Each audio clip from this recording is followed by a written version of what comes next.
The morning sun spilled softly through the white shutters of the Whitmore house, casting long stripes of gold across the tiled kitchen floor.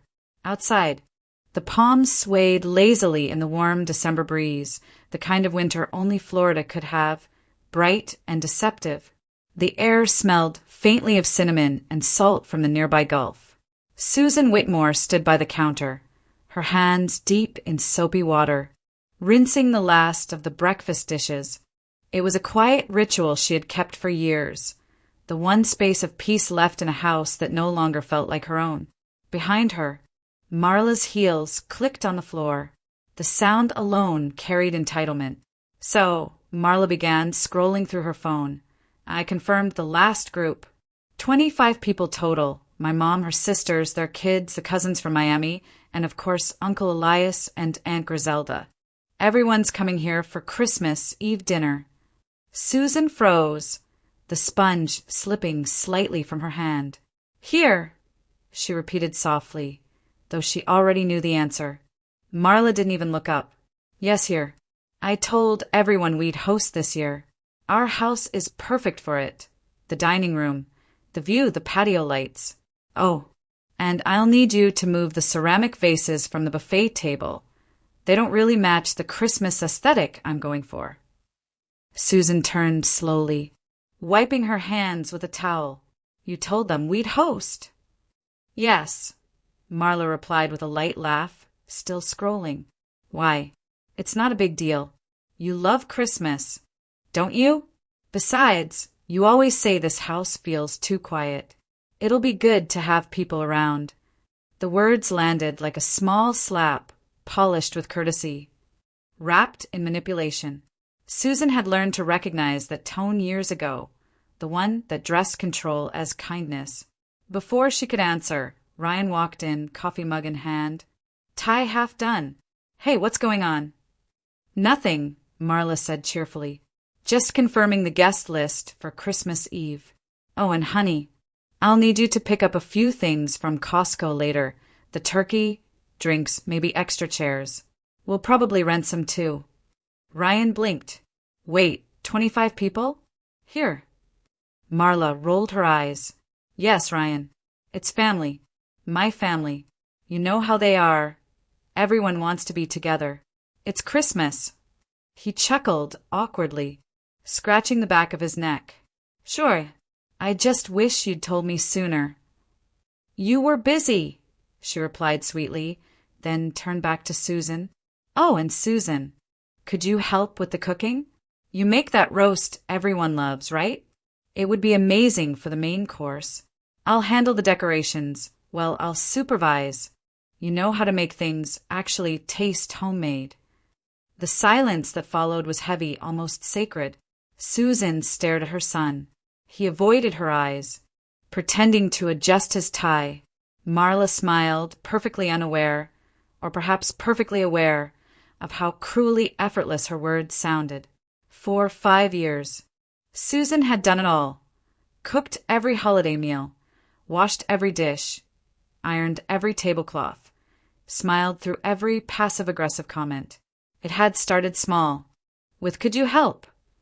Then it became, "You're so much better at this than I am." Eventually it was simply expected, no questions, no gratitude, no space for her own life. Now, at 66, she stood in the same kitchen she had designed decades ago with her late husband, the same kitchen that once smelled of apple pie and laughter, and realized that nothing here belonged to her anymore, not even respect. 25 people, she said quietly. "That's a lot to prepare for." Marla waved her hand dismissively. "Oh, don't worry. You're amazing at this. You always pull it off." Susan's lips curved into something faint, unreadable. "Do I?" she murmured. Marla didn't notice. She was already talking about table runners and champagne flutes, her voice blending with the hum of the refrigerator and the distant sound of waves outside. In that moment, Susan felt something shift inside her. Not anger, not even sadness, but a clear, grounded certainty. The kind that comes when a person finally recognizes a boundary that's been crossed one too many times. She folded the towel carefully, placed it on the counter, and said in a calm, almost gentle tone, "Perfect, because this year I won't be here." Marla laughed, assuming it was a joke, but Susan didn't laugh back. The warmth in her voice had turned to steel, soft but unyielding, like sunlight reflecting off the ocean. Outside, the breeze carried the faint scent of sea salt through the open window. Inside, for the first time in years, Susan felt the stillness of her own freedom beginning to take shape.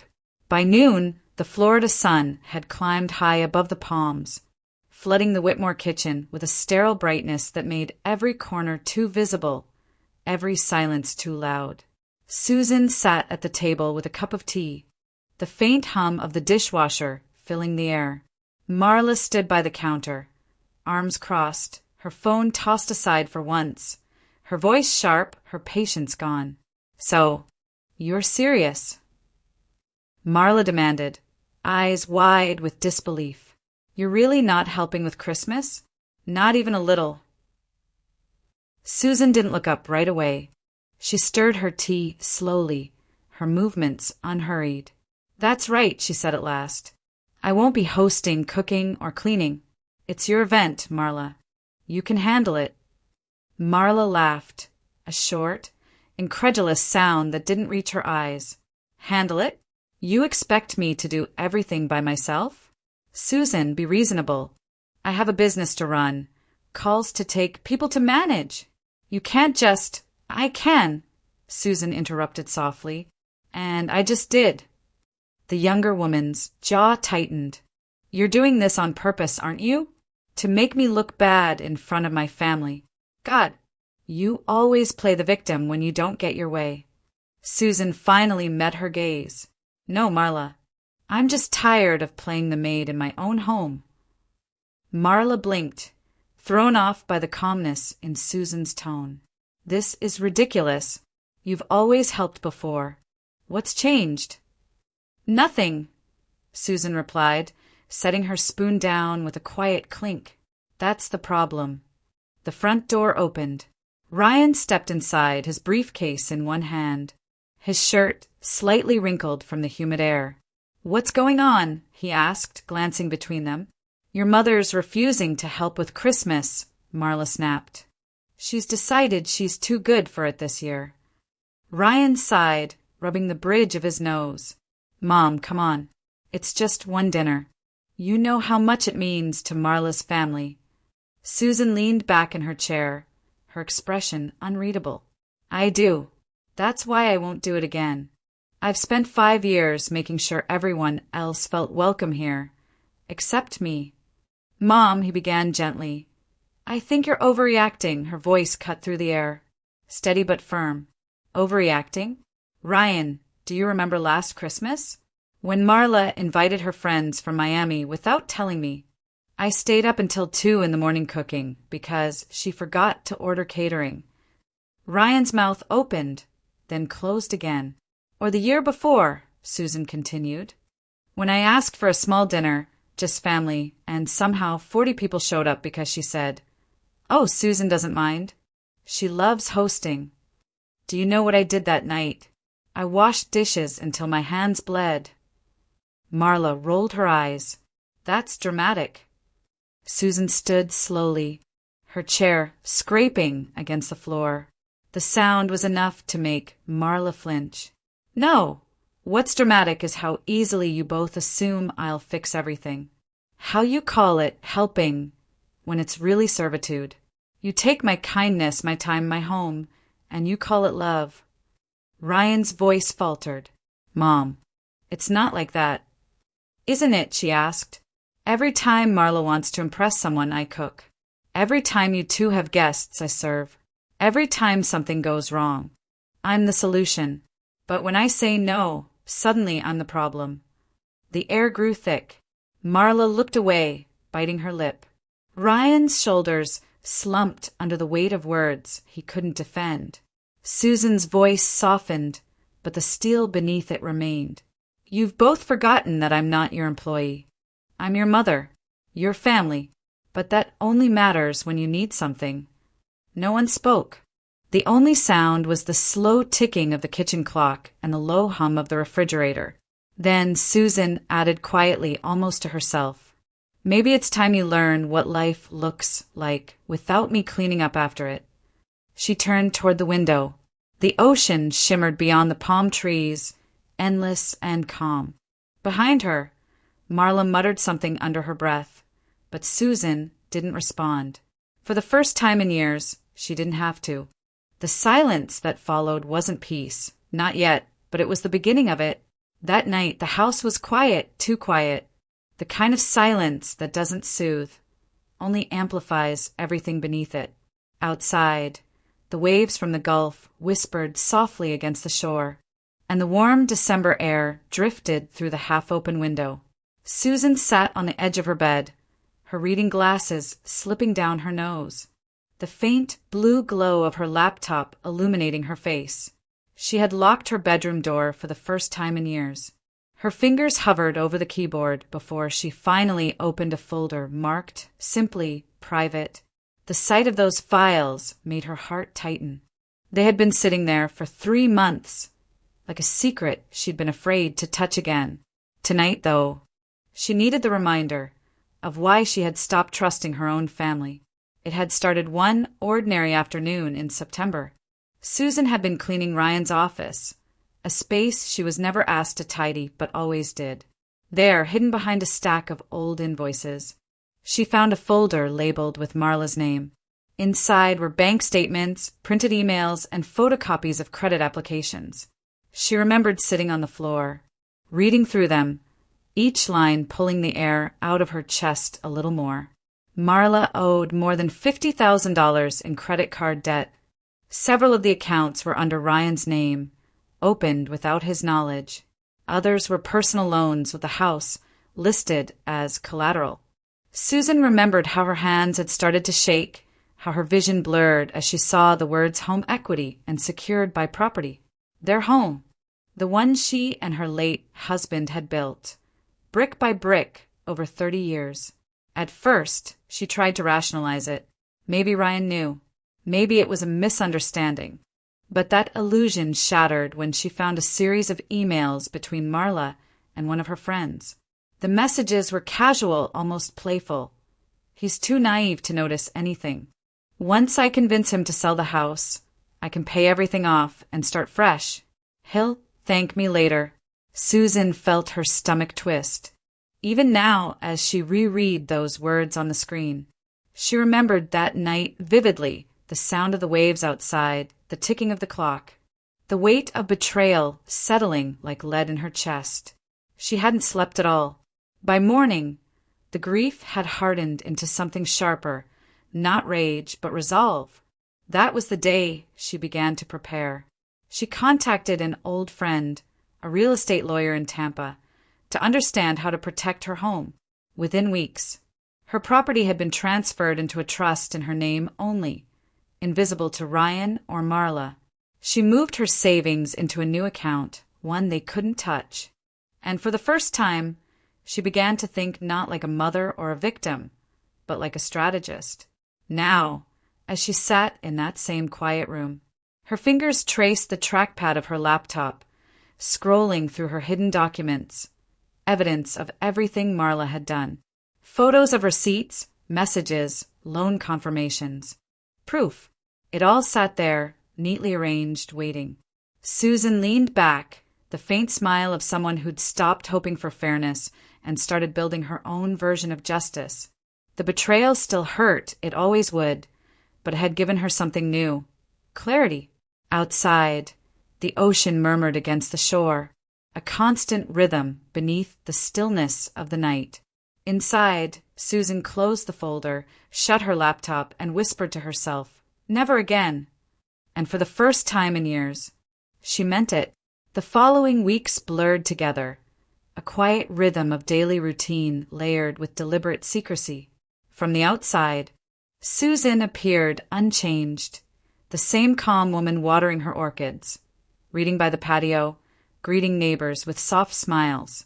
But beneath that calm exterior, something precise and methodical had awakened.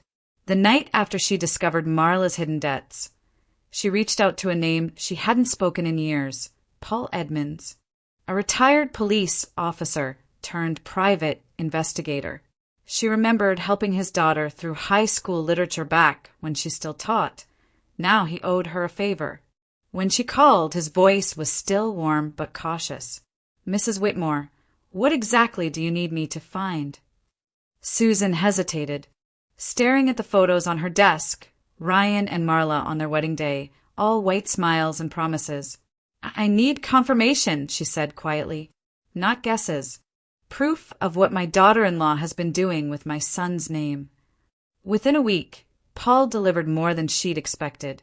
Marla had not only forged Ryan's signature on multiple credit applications, she'd also inflated her income on every document.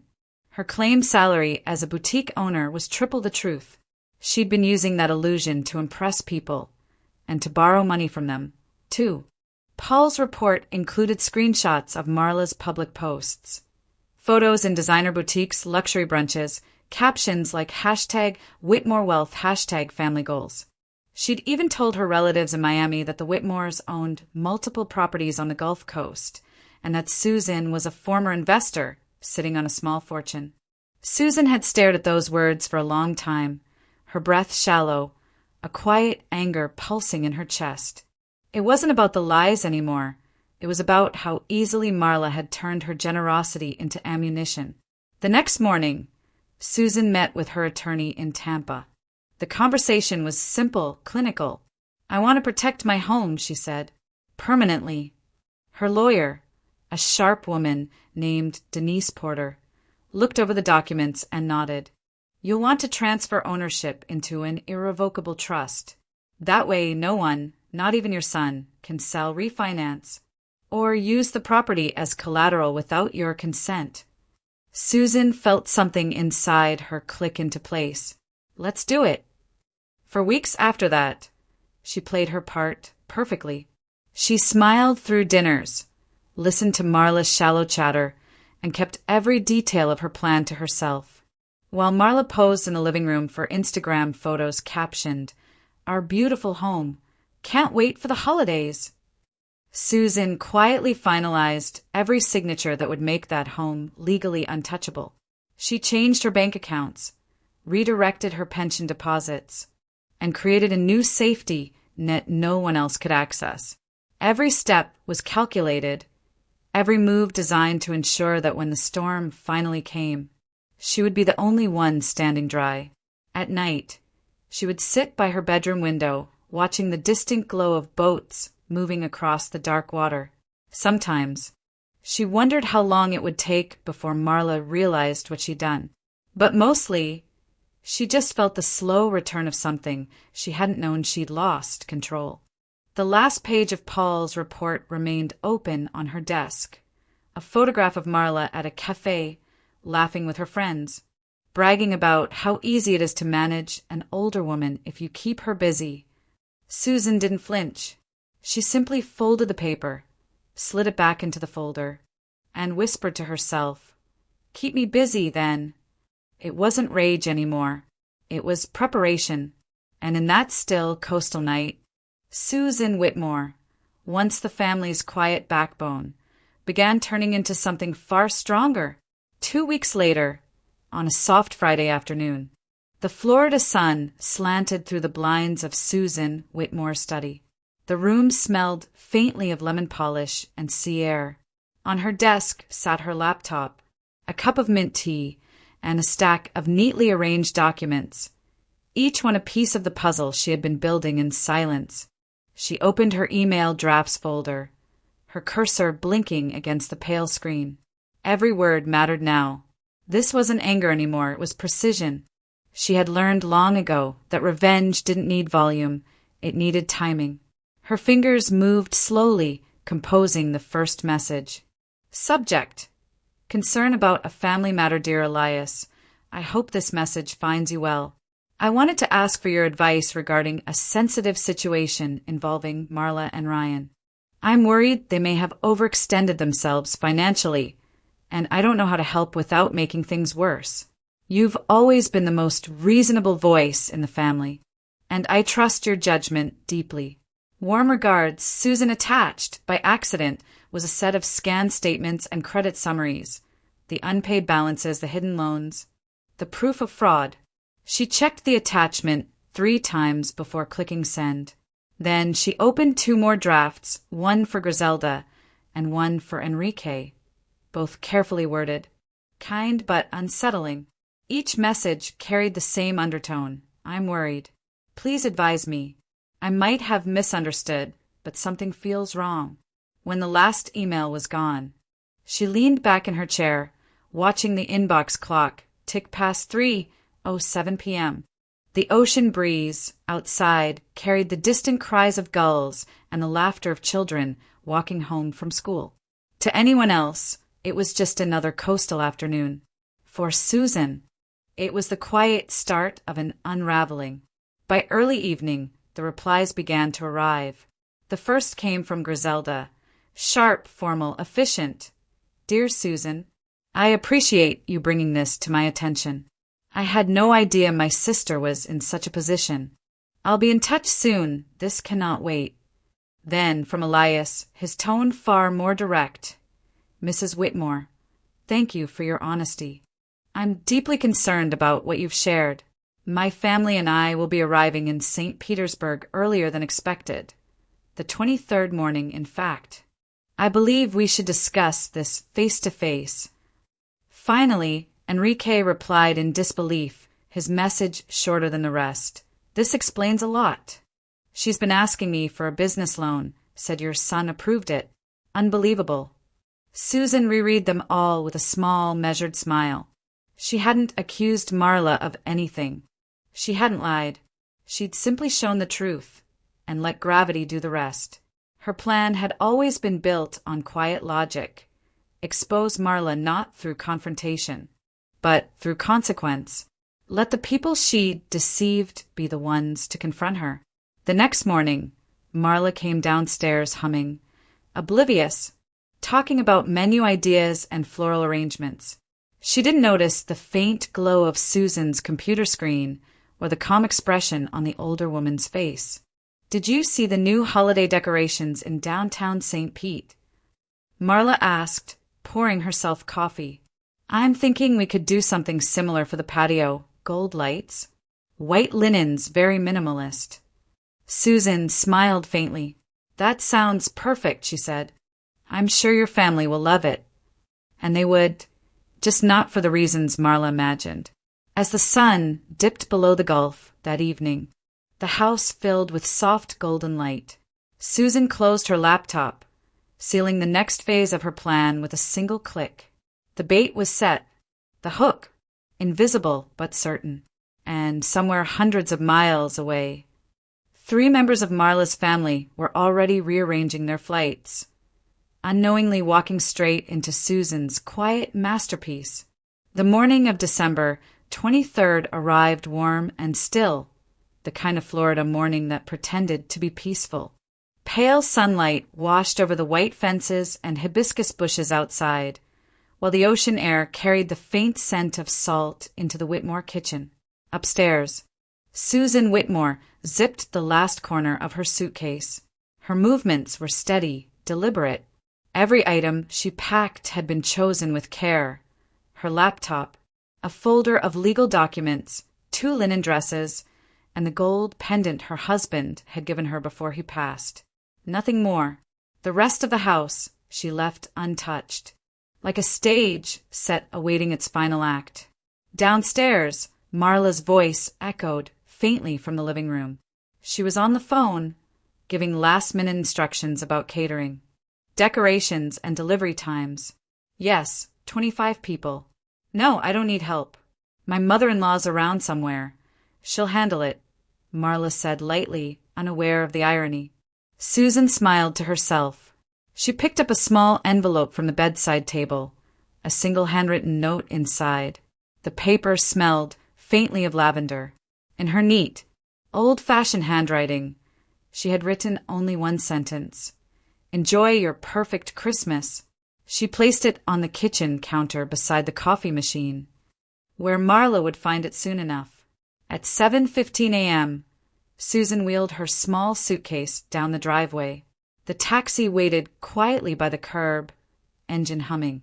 The driver, a man in his 40s with a kind face, smiled as he loaded her bag. "Heading to the airport, ma'am?" "No," she said softly. "Just the Gulf View Resort. A few days away from the noise." He chuckled. "Good choice. Best time of year for it." As the car pulled away, the Whitmore house shrank in the rearview mirror, the pastel walls glowing in the rising sun, perfectly serene, perfectly staged for chaos. Susan rested her hands in her lap, her phone vibrating in her purse. Ryan's name flashed on the screen. She let it ring, then silenced it. Another call came from Marla, then another. She powered the phone off and placed it face down beside her. For the first time in years, the silence that followed wasn't oppressive. It was liberating. The drive along the coast was breathtaking, seagulls sweeping low across the waves, sunlight glittering on the water like broken glass. As the miles passed, Susan felt her shoulders relax, her breathing deepen. The resort awaited her with its quiet white balconies and wide-open view of the Gulf. When she checked in, the concierge greeted her with the warmth reserved for long-time guests. "Welcome back, Mrs. Whitmore. Ocean view suite, as always." "Yes," she said, smiling faintly. "And please, no calls, no messages forwarded." "Of course," he nodded. "In her room." She opened the curtains wide, letting the light pour in. The sea stretched endlessly before her, calm, powerful, indifferent. On the small desk near the window, she set up her laptop and connected to the hotel Wi-Fi. Within minutes, emails began to arrive from Griselda, from Elias, from Enrique. She didn't open them. Not yet. Outside, a seagull soared across the pale morning sky. Susan poured herself a cup of tea from the tray and stood by the window, watching the tide roll in. The storm she'd predicted would begin in just a few hours, back in that pristine house by the bay. But for now, the only thing that existed was the quiet hum of the ocean and the taste of freedom that had finally, beautifully arrived by mid-morning. The Whitmore house no longer carried its usual calm. The Florida sun blazed outside, but inside the air was thick with panic. Marla stood in the kitchen, staring at the open refrigerator, an empty, echoing cavern. The shelves were bare except for a single lemon, half a jar of mustard, and an untouched bottle of Chardonnay. No turkey, no vegetables, no desserts. Her manicured hand trembled as she shut the door. "Ryan!" she yelled, her voice breaking through the stillness. He appeared in the doorway, still in his pajamas, hair sticking up. "What's wrong?" "What's wrong?" she snapped, pointing dramatically. "The fridge is empty. There's nothing. Not even eggs." Ryan blinked, groggy. "Didn't you do the grocery order yesterday?" "I thought your mother did. She always does." He rubbed his temple. "Marla, she told you she wasn't helping this year." Marla waved that off as if it were absurd. She was bluffing. She says things like that all the time. It's part of her passive-aggressive thing. But the silence in the house told a different story. There were no sounds of Susan's soft slippers moving across the floor. No smell of roasting meat or cinnamon. The usual comforting chaos before a family gathering was replaced by the hollow buzz of the air conditioner. Marla grabbed her phone. "I'll call her." She dialed once. No answer. Then again, and again, straight to voicemail. "She turned her phone off," Marla muttered, panic creeping into her voice. "Ryan, she actually turned her phone off. What if something happened to her?" Ryan gave her a look that mixed irritation and dread. "Something happened to her?" "Marla, she left you a note." He reached for the counter and picked up the envelope she'd ignored earlier. The words, written in Susan's graceful handwriting, stared up at them. "Enjoy your perfect Christmas." Marla's face went pale. She left? She actually left. Before Ryan could respond, the doorbell rang. They froze. Then came another ring, louder this time. Marla's stomach twisted. Oh my God, they're early. When she opened the door, the sight made her breath catch. Elias stood there, tall and imposing, his shirt crisp and his expression unreadable. Beside him were Griselda, with her tightly pulled hair and sharp eyes, and Enrique, arms crossed, looking unimpressed. Behind them, luggage rested neatly on the porch. Marla, Elias greeted, his tone polite but cold.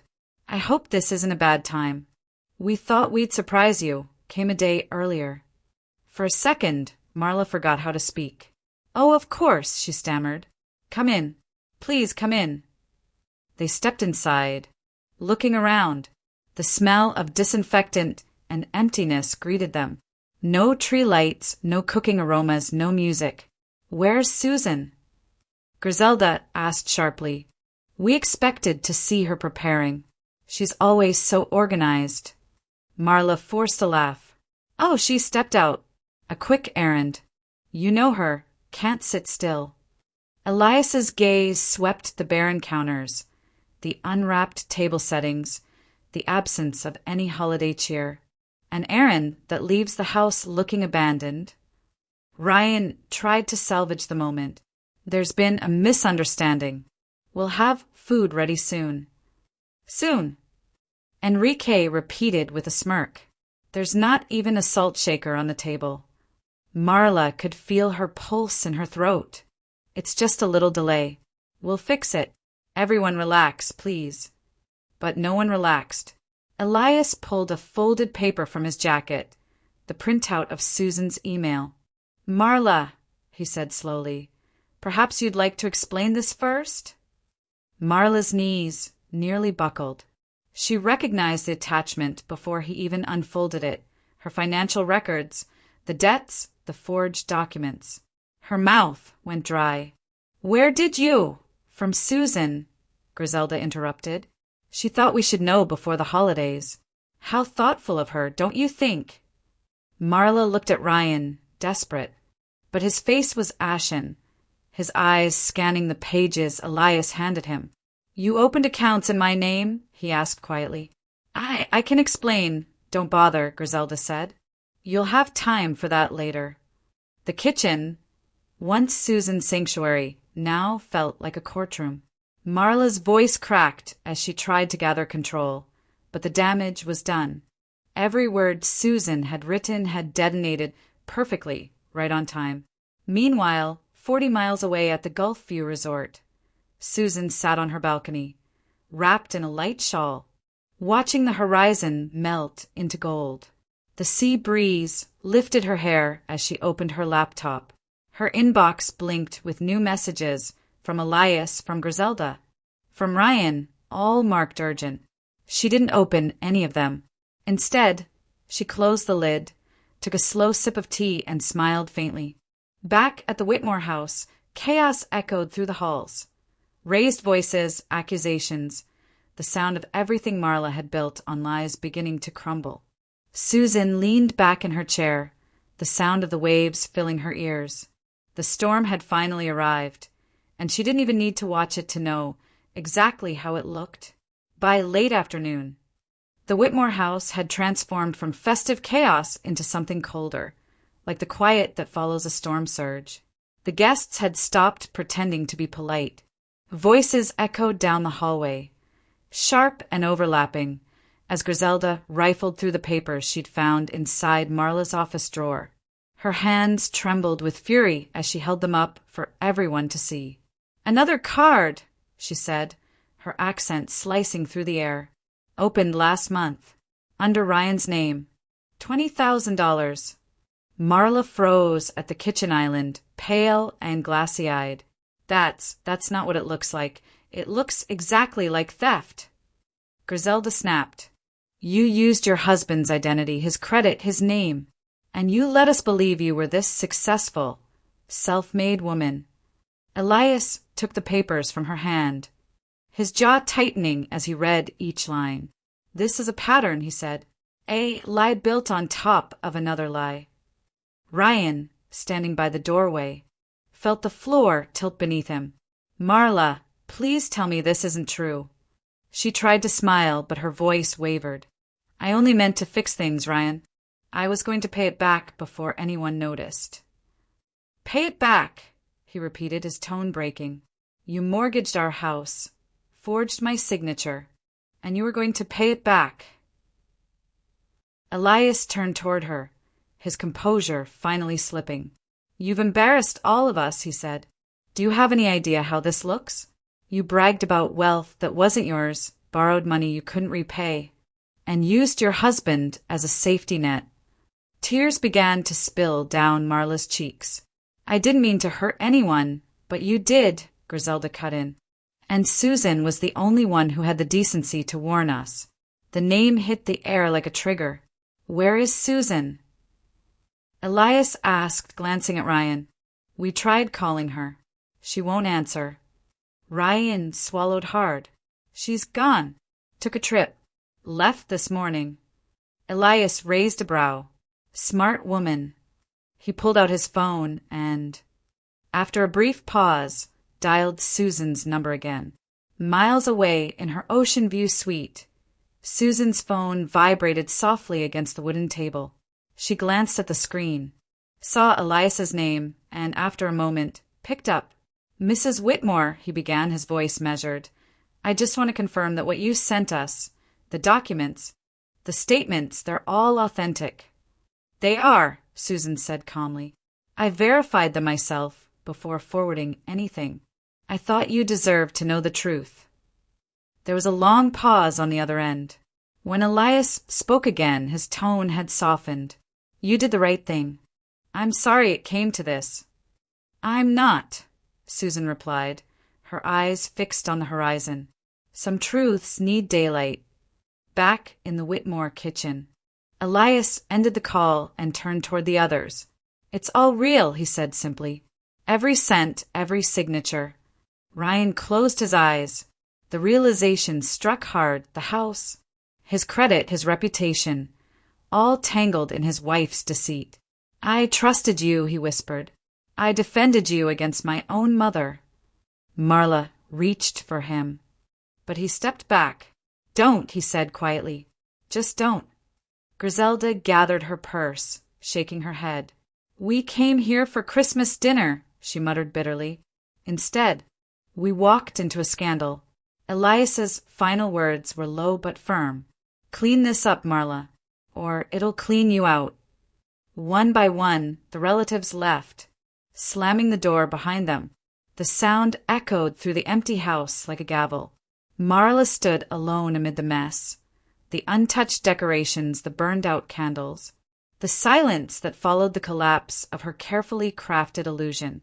Up the coast, Susan watched the sunset bleed across the sky, the sea shimmering like molten gold. She set her teacup down and exhaled slowly.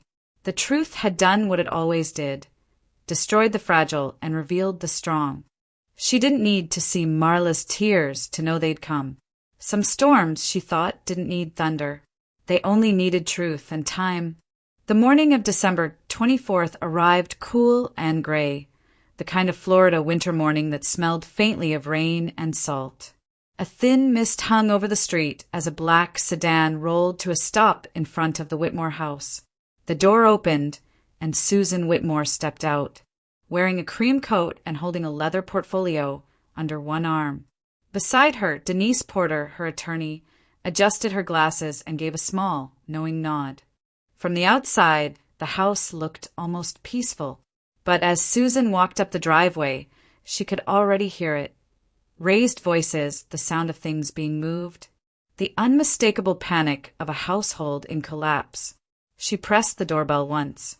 Ryan opened the door, his face pale and hollow. He looked years older than he had 2 days ago.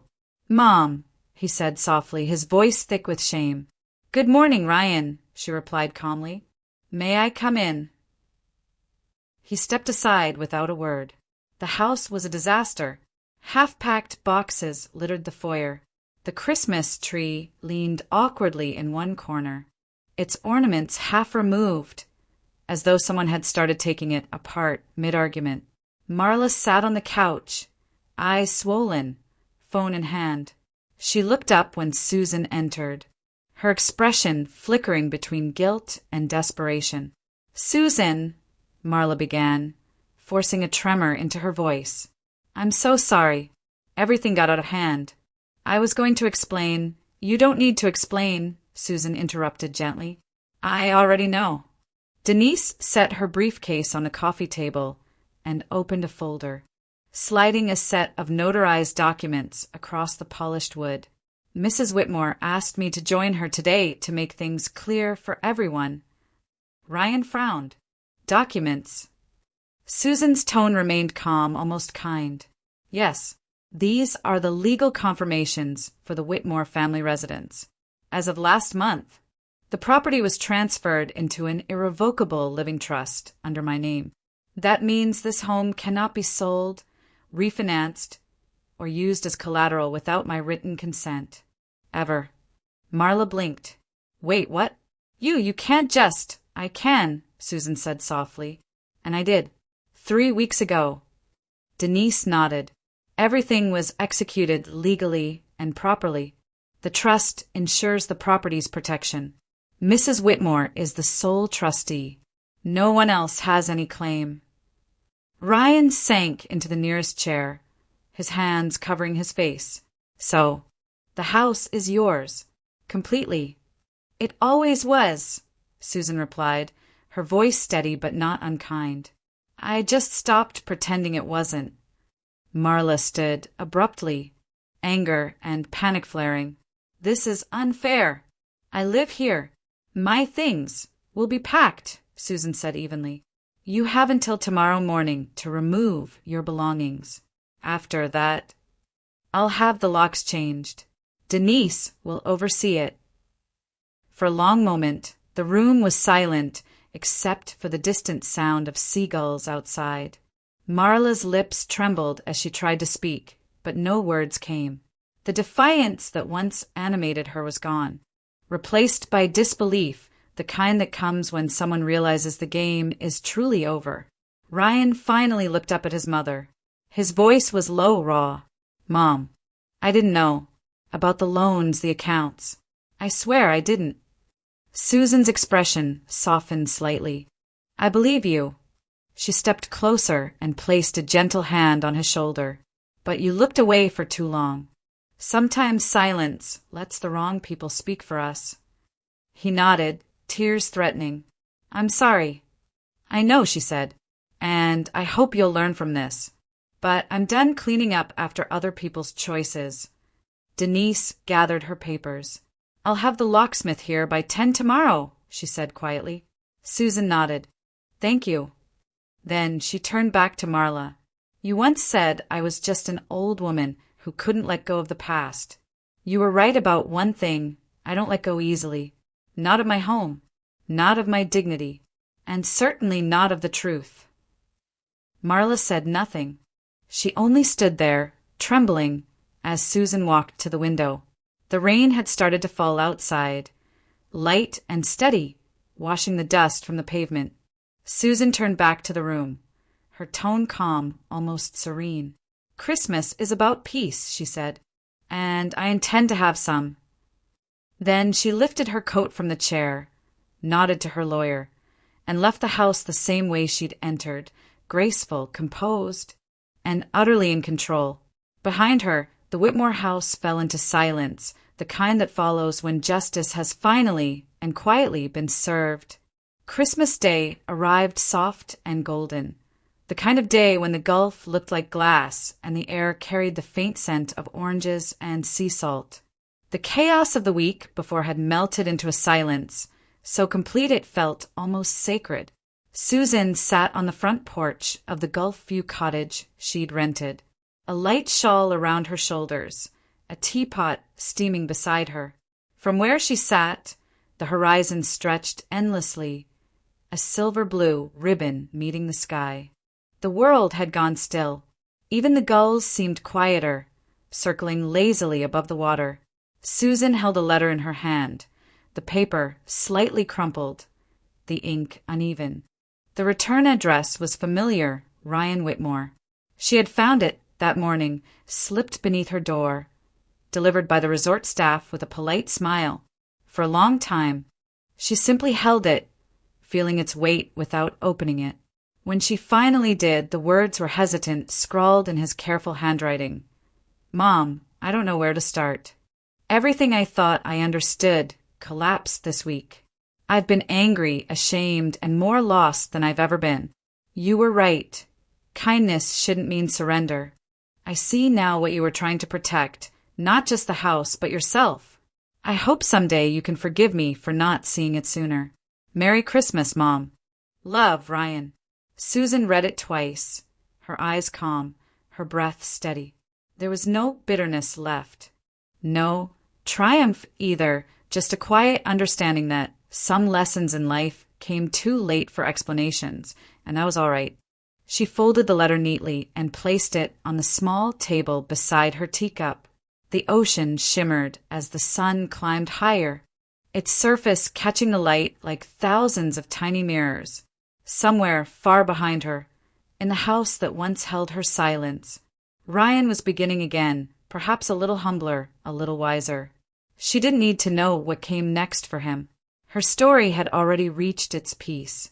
Lifting her cup, she watched the waves roll toward the shore, each one dissolving softly against the sand. The sound was steady, comforting, the sound of something leaving and returning all at once. A soft breeze lifted her hair as she whispered to herself, "Some peace can only be earned by walking away." The words lingered in the air, carried off by the wind. In that moment, Susan felt the weight of the years finally settle into something lighter. Not revenge, not even victory, but release. She had faced betrayal and injustice, not with fury, but with grace, and in the end, that had been her truest form of strength. She poured herself another cup of tea and leaned back, eyes half closed. The warmth of the sun against her face. The sea stretched endlessly before her, vast, eternal, forgiving. And as the tide rose slowly over the sand, she smiled and thought, justice doesn't always shout. Sometimes it arrives quietly, like the ocean washing away everything that once hurt.